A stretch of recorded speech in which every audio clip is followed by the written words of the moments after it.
The diameter of the cylinder of the surgical guide drills are either 5 millimeters or 6.5. So what do we do with cases where we have less than 5 millimeters of mesiodistal space? Can I use the standard surgical kit? And the answer is no. For this, we made a solution called the R2GATE narrow kit. So the R2GATE narrow kit is a surgical kit that is composed of 3 different sizes of drills. Number 1 would be the 1.8 millimeter, 2.5, and 2.8. We use this kit in cases we have less than 5 millimeters of mesiodistal space. The reason why is because the narrow surgical kit has a diameter of 3.5 millimeters, while a regular stent has a diameter of 5 millimeters. Last but not least will be the anchor pin kit.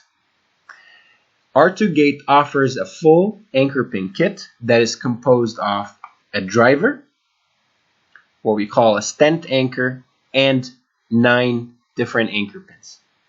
So the anchor pins are a threaded type of anchor pins, and we do not need to use drills to place the anchor pins in position. They're usually placed with the driver. The stent anchors are abutments that are used to stabilize the guide by means of insertion into already placed implants. The anchor pins come in 3 different lengths, 3 out of each length: 5 millimeter, 7.5, 10 millimeter. The 5 millimeter anchor pin has 1 stripe. The 7.5 millimeter has 2 stripes. The 10 millimeter has 3 stripes.